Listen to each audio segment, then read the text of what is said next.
안녕하십니까. 서강대학교 국제대학원 김건혁입니다. 저는 이 국가정보학을 가르치고 있습니다. 현재. 그래서 법이나 뭐 이런 다른 내용은 잘 모르겠고요. 허태 교수님이 한 내용에 대해서 한 가지 코멘트하고, 주로 저는 이제 외국 스파이 처벌 유형 및 적용 법규 비교에 대해서 주로 논하겠습니다. 정보기관의 가장 큰 역할 중에 하나가 조기경보인데, 조기경보를 어떻게 하느냐에 대해서 많은 이론이 나오고, 조기경보 실패에 대해서도 많은 얘기가 나왔습니다. 근데 가장 최근에 저희가 연구하고 있는 내용을 하나 소개하고 싶어서 그 내용을 하겠습니다. 혹시 생소하실지 모르지만 베이지안 이론이라고 있습니다. 게임 티어리 하신 분은 많이 알고, 거기까지는 많이 알려져 있는데 마코비안 이론이라고 알려져 있는 내용들이 많이 없는데, 그 마코비안 이론이라는 게 뭐냐면, 개구리가 점프를 하고 이동을 할 때 바로 직전에 어떻게 움직였냐에 따라서 바로 다음에 가는 거에 확률을 가장 많이 입힌다. 그러니까 바로 직전에 일어났던 이벤트에서 다음 이벤트가 발생할 확률이 가장 높다는 겁니다. 그래서 기존의 과거의 그 조기경보의 실패는 그러니까 평상시에는 경보를 해도 듣지 않고 있다가 9.11 테러가 난 이후에 테러가 남으로써 바로 직전에 테러가 나니까 계속 지속적인 테러 경고를 높이 했다. 그러니 똑같은 상황에서도 바로 직전에 어떠한 상황이 일어났냐에 따라서 조기 경보가 실패하고 성공할 확률이 높다. 그러니까 우리나라의 경우를 들면 여태까지 큰 문제가 없었기 때문에 어떠한 조기 경보가 들어가도 일어나지 않을 거라고 할 확률이 높아서 조기 경보에 실패할 확률이 높다는 이론입니다. 그게 마코비안 이론에 의한 최근에 저희 연구에서 학생이 발표할 내용 요지라 관계되는 것 같아서 잠시 소개했습니다. 그리고 저는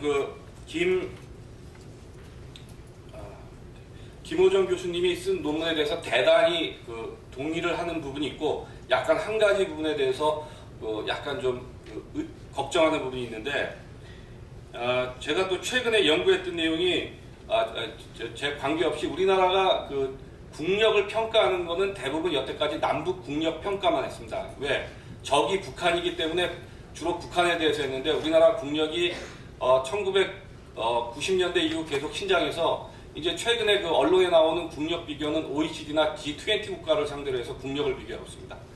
그러니 이제 어떻게 보면 아직도 주적은 북한이지만 우리에 대해서 위협을 주는 것이 꼭 북한만 있지 않고 다른 외국에도 있다. 그래서 외국인이 적을 위해서 일하는 게 아니고 외국을 위해서 일할 수 있는 기관들이 많다는 겁니다. 그래서 2000년대 랜드에서 연구한 내용은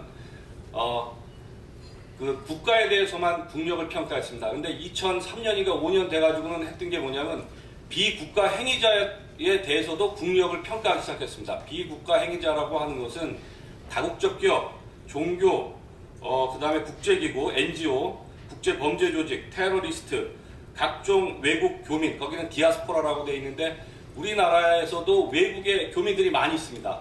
그러면 일례로 최근에 뉴욕에서 뉴욕 한인회를 갖다가 어디서 할 거냐에 대해서 싸움이 일어났는데, 앞으로 2012년이 되면 이제 참정권이 주어집니다. 그런데 뉴욕에는 한국 교민만 많은 게 아니고 조선족인 한국 사람들도 거기에 있다는 겁니다. 그래서 그거를 조선족인 한국 사람이 교민을 할 것인가, 한국에서 간 한국 사람이 교민을 할 것이냐에 대한 분쟁이 있어서 한국에서 간 한국 교민들이 법을 바꿔서 계속 한국 사람이 한다는 내용이 있습니다. 그러니까 여기에는 적국을 위하여를 외국을 위하여로 바꿨는데, 그 외국 플러스 비국가 행위 주체인 non-state actor도 포함되어야 되지 않을까.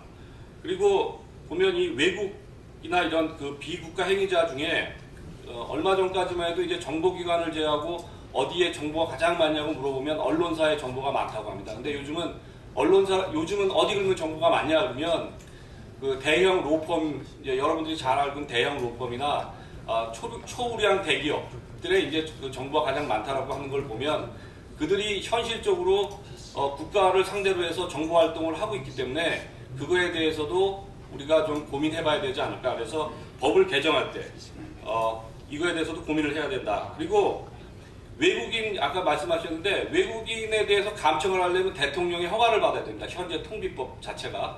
그리고 우리나라 내국인은 그거보다 훨씬 더 쉽고. 그래서 외국인에 대해서 그 간첩 행위자를 잡을 수 있는 여건이 돼 있지 않다. 그래서 이 법을 그 외국 스파이 처벌에 할 때 처벌만을 하는 게 아니고 이들을 좀 잡을 수 있게 똑같은 뭐 그러니까 어떻게 보면 한국인은 역차별하고 외국인은 특혜를 주는 것 같은 그런 제도는 좀 개선해야 될 거라고 본인이 생각합니다. 그리고 마지막 페이지에 보면은 국가 기밀뿐만 아니라 탐지, 수집, 누설이 국가 존립 안전이나 국가 이익에 침해할 우려가 있음을 전제로 정보나 첩보를 한다고 했는데, 그러니까 그냥 침해할 우려만 가지고 하면은 언론 활동하고 약간 좀 문제가 될 수 있어서 중대한 침해를 있을 때 이거를 좀 바꿔라는 용어를 좀 바꿔서 해서 그 언론사와 지금 뭐 법 하나 바꾸려고 하면은 언론에서 들고 일어나고 하는데 그 언론 활동에 침해되지 않는 거를 좀 했으면 좋겠고요. 그 다음에 그 해외 첩보기관 피훈련자 등록제도인데 이게 과연 우리나라에 쉽게 얘기하면 외국 블랙들이 들어와 있는 걸 여기다 신고하라고 하는 건데 그들이 신고하지 않는다고 우리가 그 사람들이 해외에서 훈련 받은 사람인지 안 하는 사람인지 우리 수준으로 알 수 있는지 없는지에 대해서 약간 이 실효성의 문제가 있다고 생각합니다. 그래서 이거는 좀 우리가 좀 고민을 우리 능력을 더 키워서 이 사람들을 해외 정보기관에서 훈련을 받은 자들인지 아닌지 확인할 수 있는 정도의 우리의 그 능력을 길러야 되겠고요. 그리고 보면 정보기관은 아니라도 해외 민간 조사기관들이 벌써 들어와 있습니다. 핑클턴이라든지 크롤. 그래서 이 사람들이 우리나라에 와서 우리보다 훨씬 더 좋은 장비를 가지고 있는지 없는지도 모르고 우리보다 보안성이 높은 걸 가지고 무슨 활동을 하는지도 잘 모르고 있는데 그거에 대한 외국인들의 외국 기관들, 민간 조사 기관들에 대한 어떤 행동을 하는지에 대해서도 우리가 좀 확인할 길이 있고요. 그 다음에 이 논문의 전제는 우리의 지도자들이나 우리의 그 정보 관련자들은 완전 무결하다. 정보를 누설하지 않는다. 또는 스파이가 없다. 근데 영국 옛날에 보면은 필비 사건이나 보면 기관 내에 아주 높은 자리에 있어서 그거를 했던 부분이 있고 요즘 언론에 텔레비에 많이 나오는 아이리스도 보면은 거기에 이제 뭐 부국장이나 뭐 이렇게 픽션이지만 그런 식으로 나온다고 볼 때 앞으로 여기 아까 교수님이 논문에 쓰셨는데 독일 97조의 방기죄라고 하는 게 있습니다. 그 방기죄, 그러니까 법을 일부러 고의적으로 누수를 한다거나 하는 그거에 대해서 스파이에 추가를 시키든지 해야 될 걸로 제가 생각하고요. 그 다음에 앞부분에서는 사이버 방첩 활동이 아주 중요하다. 이게 저희가 늘 얘기하는 거가 과거의 전쟁은 적 시설을 파괴하는 거였는데 현재 정보전의 핵심은 뭐냐면 적의 정보 시스템을 장악하는 겁니다. 그러니까 적들이 우리의 사이버 방첩 정보 시스템을 장악하지 않도록 하는 거에 대해서도 되게 중요한데 그 부분이 좀 약해서 그 부분을 좀 추가해 주시면 되게 좋겠다고 하고요.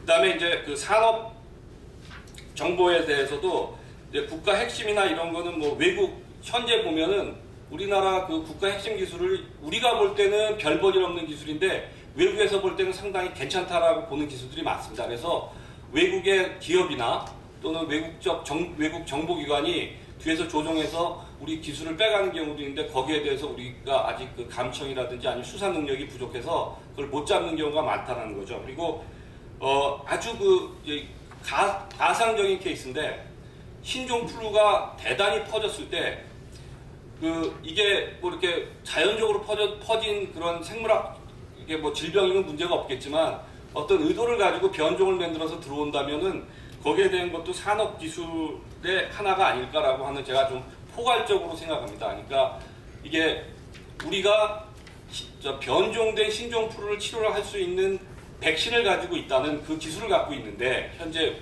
한국이나 미국이나 이걸 가지고 외국에서 들어왔을 때 우리가 뭐 갑자기 우리는 없어서 미국에 요청한다면 우리가 분명히 미국이나 외국 기관에 어떤 대가를 지불하고 받을 수밖에 없는 게 되기 때문에 앞으로도 국가 핵심 기술에 이렇게 신종 질병이나 거기에 대한 백신 기술도 좀 포함해서 앞으로 거기에까지 좀 포괄적인 안보에 대해서 우리가 할 수 있는 법을 좀 만들었으면 좋겠습니다. 약간 좀 산만하고 좀 거칠게 얘기했는데 제 스타일이 그래서 좀 이해해 주시기 바랍니다.